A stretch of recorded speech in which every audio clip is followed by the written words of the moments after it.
नमस्कार, think tank पर आप सभी का स्वागत है। आज हम बात करेंगे ऐसे लोगों के बारे में जो इन दंगाई और आतंकियों के समर्थन में आ रहे हैं और इनके समर्थन की ही बात कर रहे हैं। जिसमें आज का अखबार था, जो बड़े ही प्रतिष्ठित अखबार हैं, जिनका नाम है, दो बड़े ही प्रतिष्ठित अखबार हैं। पहला है टाइम्स ऑफ इंडिया और दूसरा है इंडियन एक्सप्रेस। उनका एडिटोरियल आप पढ़ेंगे तो आप दंग रह जाएंगे और दंग रहने से ज्यादा आपको दुख होगा, आपके मन को हानि पहुंचेगी। क्योंकि उन्होंने एक ऐसा नैरेटिव खड़ा करने की कोशिश की है जो उन्हें शायद नहीं करना चाहिए था। उन्होंने इन्हीं आतंकियों और इन दंगाइयों का समर्थन किया है। इन इस्लामी धर्म के लोग जिन्होंने हिंसा फैलाई, भारत में अशांति फैलाई, इस मुद्दे को इतनी दूर तक फैला दिया, जो अंतरराष्ट्रीय मुद्दा खड़ा हुआ है, जिसको एक अंतरराष्ट्रीय मुद्दा बना दिया। ऐसे ही लोगों के समर्थन में ये दोनों अखबार बोल रहे हैं। अपने एडिटोरियल में उन्होंने इनके मौलिक अधिकार की बात की है और इन्होंने लिखा है कि ये जो बुलडोजर है, इस पर हाई कोर्ट और सुप्रीम कोर्ट कोई कार्यवाही क्यों नहीं करती, इसको क्यों नहीं रुकवाती, ऐसा उन्होंने अपने एडिटोरियल में लिखा है। और आप पढ़ेंगे तो मुझसे ज्यादा दुख शायद आपको हो, आपके मन को हो, क्योंकि उन्होंने लिखा ही कुछ ऐसा है।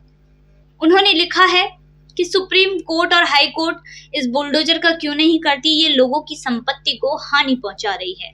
और इन लोगों ने जो भारत की संपत्ति को हानि पहुंचाई, उसका क्या?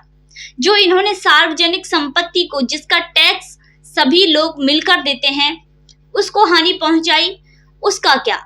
ये जो टैक्स का पैसा है, जो अब इसको रिपेयर करने में बर्बाद होगा, वो और भी चीजों में यूज होता है। अब इसको रिपेयर करने का टैक्स का पैसा ही यूज होगा, जो कि बहुत सी ऐसी चीजों में, सिलेंडर में, पानी में, बिजली में, इनमें खर्च किया जाता है, जिसको हमारे लिए ही यूज किया जाता है। उसकी हानि हुई है, उसकी जो क्षति हुई है, उसका भरपाई कौन करेगा? और ऐसे ही लोगों के समर्थन में ये दोनों अखबार आज बोल रहे हैं। जब ये अखबार बोल रहे हैं, जो इनके संपादक हैं, उन्होंने इन अखबारों में ऐसा छापा है, तो जाहिर सी बात है इनके मालिकों की ही ये जो रजामंदी रही होगी।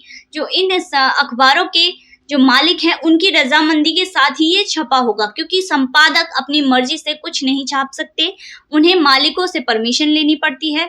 तो इसमें जो ये छपाई हुई है, इनमें जो लिखा गया है, वो संपादक और मालिकों की मिलीभगत है। मुझे तो लगता है संपादकों से ज्यादा दुख इनके मालिकों को है बुलडोजर चलने का। अब देखिए, यहाँ पर विक्टिम कार्ड खेला जा रहा है। जब से जावेद मोहम्मद का घर गिराया गया है, तब से इनके समर्थन करने वाले लोगों के बीच में हलचल मच गई है। जावेद मोहम्मद कौन है? जावेद मोहम्मद है आफरीन फातिमा के पिता, आफरीन फातिमा। और ये किस संगठन से ताल्लुक रखते हैं? ये जो जावेद मोहम्मद है, ये एक पार्टी चलाता है। इसकी एक पार्टी है जिसका नाम है वेलफेयर पार्टी। ये दंगों का मास्टरमाइंड है। कानूनन कार्यवाही करके ही इसके घर को गिराया गया है। पहले इस पर कानूनी कार्यवाही हुई, इसका घर अवैध पाया गया तो इसके घर नोटिस भेजा गया खाली करने के लिए, नहीं किया तो उस पर बुलडोजर चलाया गया, जिसमें ये जो लोग हैं, इनका जो है, इनमें हलचल मच गई है। अब इस चेन को देखिए, ये कहाँ तक जाती है।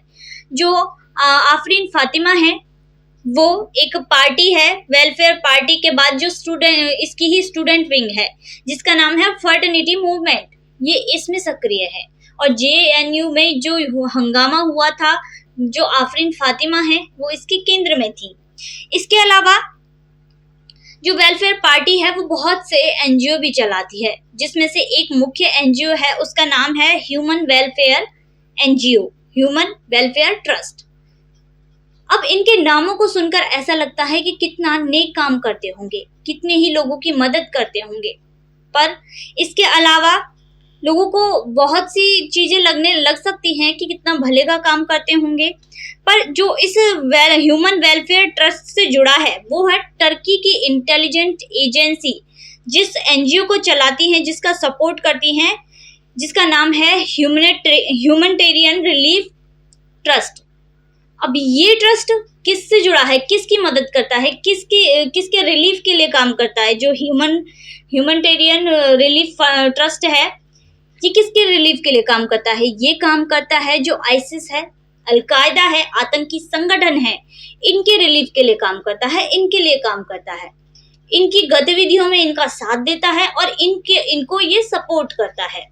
अब देखिए चेन कहाँ से कहाँ तक आकर जुड़ गई है, कहाँ जावेद मोहम्मद से बात शुरू हुई थी, कहाँ इस ट्रस्ट पर आकर रुकी है, जो जावेद मोहम्मद से ही लिंक रखती है और जो अलकायदा की मदद करती है, आतंकी संगठनों की मदद करती है। तो इजराइल की जो सरकार है उसने इसको आतंकी बता दिया है, और वहीं दूसरी तरफ कुवैत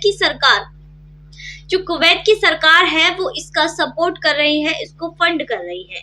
इसके अलावा आप इसके तार जोड़ने की कोशिश कीजिए। जो फातिमा है, जो आफरीन फातिमा है, उसको विक्टिम बनाया जा रहा है। अब यहाँ पर विक्टिम कार्ड खेलने की कोशिश की जा रही है।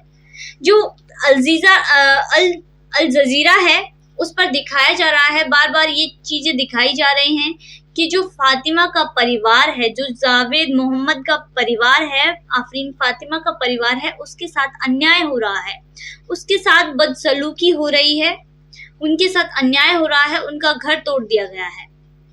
इसके अलावा ऐसे बहुत से जो लोग हैं, जो लोग हैं स्ट्रीम मीडिया सेक्युलर ब्रिगेड में जो आते हैं, और कुछ तो ऐसे हैं जो नए नए सेक्युलर बने हैं, जैसे जो अभी अभी रिटायर हुए हैं इलाहाबाद हाई कोर्ट के चीफ जस्टिस, वो नए नए सेक्युलर हुए हैं।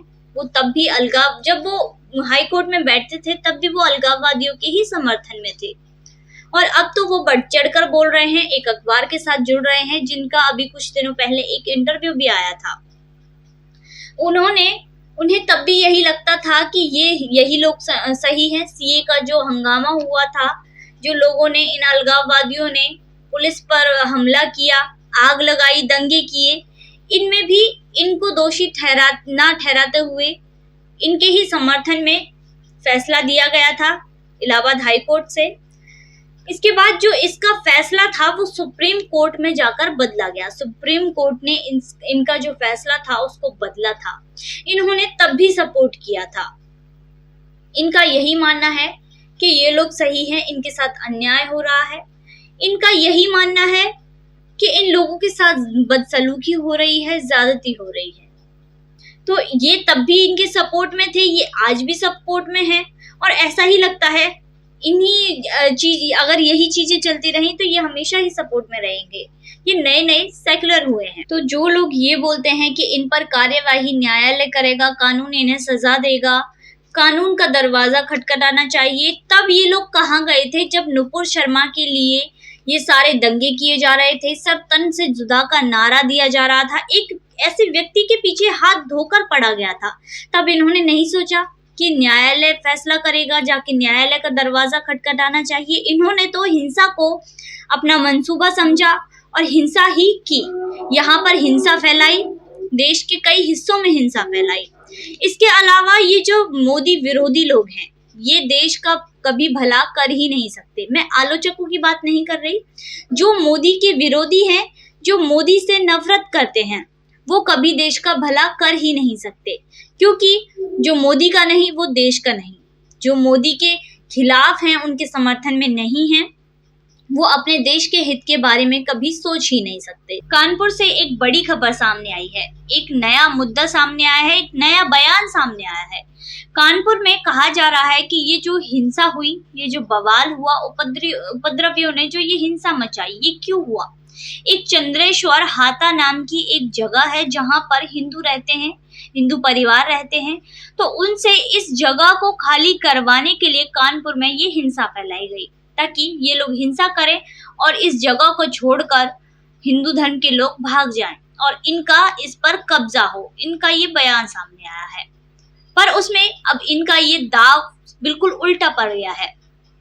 जिस तरह योगी आदित्यनाथ ने पिछले 5 सालों में यहाँ पर एक चीज को सेट किया है, एक मॉडल सेट किया है, एक डेमो सेट किया है कि किस तरह कानून व्यवस्था को चलाना चाहिए, किस तरह कानून व्यवस्था को बनाए रखना चाहिए, किस तरह हम अपनी माताएं बहनों को सुरक्षित रख सकते हैं, किस तरह कानून के लोगों के मन में कानून का डर पैदा कर सकते हैं कि जो कुछ नहीं करेगा, जो सही से रहेगा, उसके लिए कानून बहुत कुछ नहीं कहेगा।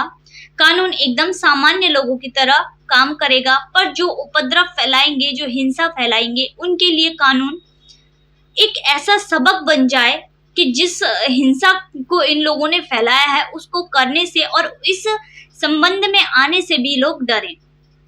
तो ऐसा ही कुछ जो मॉडल सेट किया है योगी आदित्यनाथ ने किया है, और हर राज्य में यही कानून व्यवस्था हो जाए तो हमारा भारत देश बिल्कुल सुरक्षित हो जाए, बहुत ही जो आपराधिक मामले हैं बहुत ही कम हो जाए। पर इन लोगों को ये समस्या नहीं है कि इन लोगों ने एक भी बार ये नहीं कहा कि किन लोगों ने किस कारण से इस जो हिंसा है इसको अंजाम दिया, किस कारण से हिंसा फैलाई, कौन कौन लोग इसमें शामिल हैं।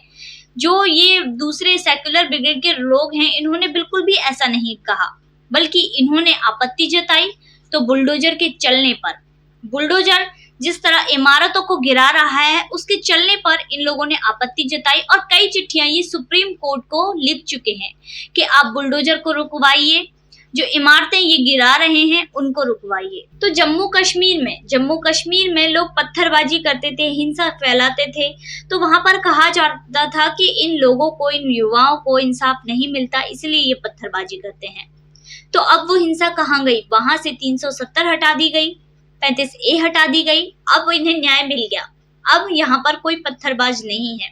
पर इसके अलावा ये जो आतंकी संगठन है इनके मन में बहुत सी क्रूरता भरी भावनाएं आ गई। इन्हें लगा कि यहाँ पर तो जो हिंसात्मक भावना थी वो हमने फैलाई थी, यहाँ पर हिंसा फैलाए रखने का काम हमारा था, तो ये कैसे बंद हो गया? तो इसी चीज से नाराज होकर आज वो टारगेट किलिंग कर रहे हैं, वहां पर हिंदुओं को मार रहे हैं। इसके बाद आतंकवादी भी मारे जा रहे हैं, और आतंकियों का उस सीमा पार से भारत में आना, कश्मीर में आना बहुत ही कम हो गया है, बहुत ही मुश्किल हो गया है। इसके बाद जो लोग ऐसे लोगों का समर्थन करते हैं वो कभी भी भारत हित के हो ही नहीं सकते, तो ऐसे लोगों की बातों में बिल्कुल नहीं आना चाहिए। ऐसे लोग सिर्फ लोगों को भड़काने का काम करते हैं, लोगों को उकसाने का काम करते हैं, हिंसा फैलाने का काम करते हैं, वो सरकार के हित में नहीं है। उन्होंने जो प्रयागराज मामला था, कानपुर मामला था, इसमें बहुत से ऐसे बड़े लोग थे जिनका नाम सामने आया था। बड़े लोग माने तो बिल्डर थे, राजनीतिक जो दल के लोग थे, ऐसे लोग थे। इन लोगों ने उनकी कार्यवाही के लिए कोई कदम नहीं उठाया, उनकी कार्यवाही, उन पर भी कार्यवाही होनी चाहिए, इसके लिए कुछ नहीं बोला। पर बोला तो सिर्फ पुलिस के लिए कि पुलिस ऐसा क्यों कर रही है, पुलिस गलत कर रही है, पुलिस को ऐसा नहीं करना चाहिए। यही चीजें इनके मुंह से निकलती हैं। कभी भी न्याय वाली बातें या जो हित में बातें होती हैं, भारत देश के, अपने देश के हित में बातें होती हैं, कभी भी इनके मुंह से नहीं निकलती। तो आज के अंक में बस इतना ही, फिर मुलाकात होगी एक नई वीडियो, नई विषय के साथ। देखते रहिए थिंक टैंक। धन्यवाद।